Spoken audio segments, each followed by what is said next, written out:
They're a little bit dirty. That's okay. Dirt happens.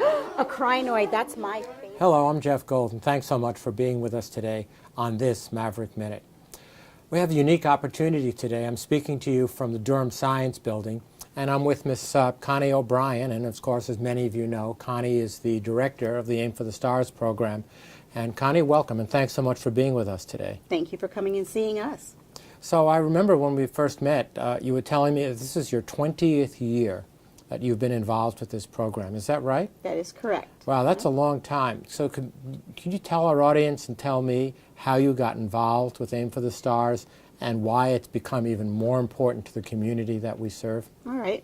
Dr. Graham, who was the chair at the time of the physics department, and David Kriegler, who was the astrophysicist, got together with Dr. Neil Grangenet, and they went to a conference, and at that conference they ended up teaching that conference about how to have a science camp. And the goal was to create a camp where children could play and use and interact with science, and it's not school.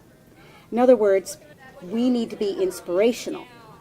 And I kind of took that idea when I became director in 2000, and we ran with it.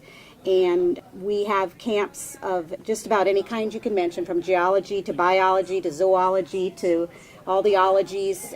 And robotics. We have robotics, and we have structural engineering, and we just keep going. And the way we do that is that teachers who teach here say, Connie, we should have a camp that does this. And I say, well, okay, let's do it. Or I'll have a parent at the bottom of a survey say, you know, you really need to have a camp that has more art in it. Well, of course, that one back in 20 years ago was like earth-shattering to have art in science.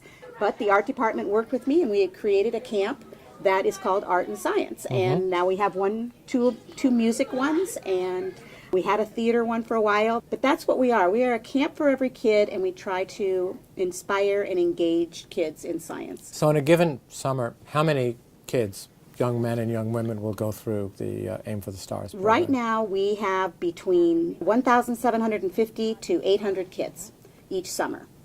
So it's about 200 a week. Wow, that's an awful lot of kids. It's a lot of kids. So I've had an opportunity to tour with you today a good number of the different programs and projects that are going on.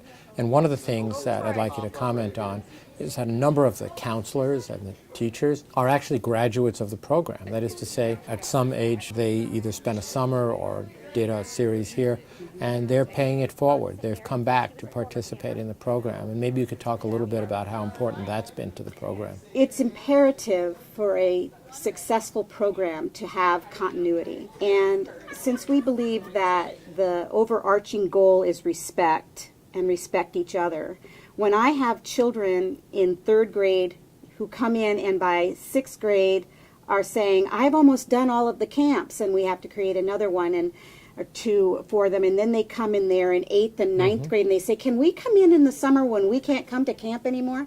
I say, I'll take 10 kids. So every year we have 10 volunteers that have been campers that are getting out of the age. And the next thing I know, they come back, they want to be counselors, and I'll hire them to be counselors. And then a lot of them, many of them go to school here at UNO. Yep, I met a number of them today. Yes, and they just keep coming back.